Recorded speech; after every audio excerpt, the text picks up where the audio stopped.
स्वागत है आप सभी का जय भारत टीवी में। मैं हूं योगेश धस्माना। महाकुंभ 2021 से पहले ही अखाड़ों में एक बात को लेकर विवाद हो गया है।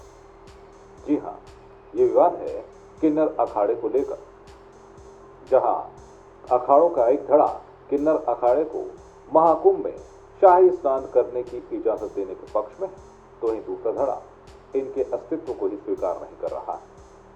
तो आखिर क्या है विवाद और क्या है पूरी खबर, आइए आपको दिखाते हैं। श्री महाकाल, आई एम लक्ष्मी नारायण त्रिपाठी, आचार्य महामंडलेश्वर ऑफ किन्नर अखाड़ा। एक बार फिर कुंभ से पहले महाभारत शुरू हो गई है। अखिल भारतीय अखाड़ा परिषद के बाबा हठयोगी ने कहकर विवाद गरमा दिया है कि सदियों से चली आ रही अखाड़ा परंपरा का उल्लंघन कर किन्नर अखाड़े को मान्यता नहीं दी जा सकती है। दिगंबर अणी अखाड़े के स्थानीय प्रतिनिधि बाबा हठयोगी ने कहा है कि वर्तमान अखाड़ा परिषद का गठन ही असंवैधानिक है। सदियों से चली आ रही परंपरा के तहत केवल 13 अखाड़ों को ही मान्यता प्राप्त है। 3 बैरागी अणियों में 18 अखाड़े शामिल हैं, लेकिन सभी बैरागी अखाड़े तीनों अणियों के साथ ही कुंभ मेले में शाही स्नान करते हैं। किन्नर अखाड़े को मान्यता नहीं दी जा सकती है। सरकार और मेला प्रशासन के पास उपलब्ध कुंभ मेला संबंधी रिकॉर्ड में भी केवल 13 अखाड़ों का ही उल्लेख है।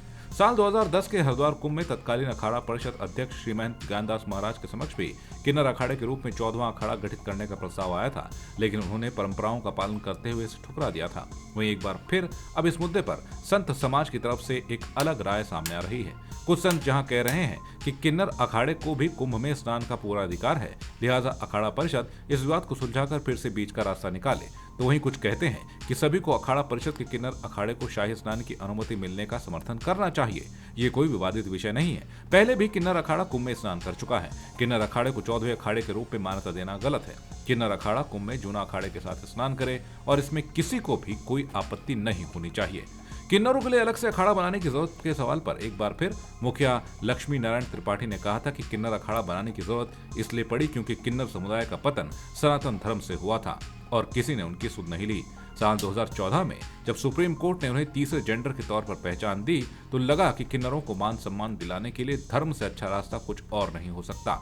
अब आपको ये भी बता दें कि जूना अखाड़े का माइंडसेट किन्नरों के प्रति काफी अच्छा रहा है और जिस तरह उन्होंने किन्नरों को अपने साथ रखा वो इस समाज के लिए सम्मान की बात है, क्योंकि जूना अखाड़े ने बड़ी उदारता से इस किन्नर अखाड़े को अपनाया और एक किन्नर अखाड़ा ये भी मानता है कि अखाड़ा बनाने के मकसद के पीछे है मुख्य धारा से जुड़ना, क्योंकि समाज के लोग जब स्वीकार न करें तब अपनी बात रखने और मनवाने के लिए धर्म सबसे अच्छी चीज है। सबको पूजा और सम्मान का अधिकार है। अब अखाड़े को लेकर विवाद है, उसकी मान्यता को लेकर विवाद है। अब देखना दिलचस्प होगा कि हरिद्वार में कुंभ के दौरान किन्नरों के अखाड़े कितने विवादों का सामना कर पाएंगे। महाकुंभ 2021 अब आने ही वाला है और उससे पहले किन्नर अखाड़े को लेकर यह विवाद खड़ा हो गया है। अब देखना यह होगा कि महाकुंभ के शाही स्नान से पहले क्या यह विवाद खत्म हो पाता है। पल पल के अपडेट आप तक देते रहेंगे। ये खबर हमारे लिए लिखी थी हमारे सहयोगी आशीष तिवारी ने और कैमरे के पीछे हमें सहयोग दिया हमारे कैमरामैन प्रदीप विष्ट ने। जय भारत टीवी लगातार आप तक देश दुनिया की तमाम ताज़ा-तरीन खबरें पहुंचाता रहता है और भी खबरों को जानने के लिए आपको हमारे YouTube चैनल को सब्सक्राइब करना होगा, लाइक करना होगा, शेयर करना होगा। फिलहाल दीजिए इजाजत, नमस्कार।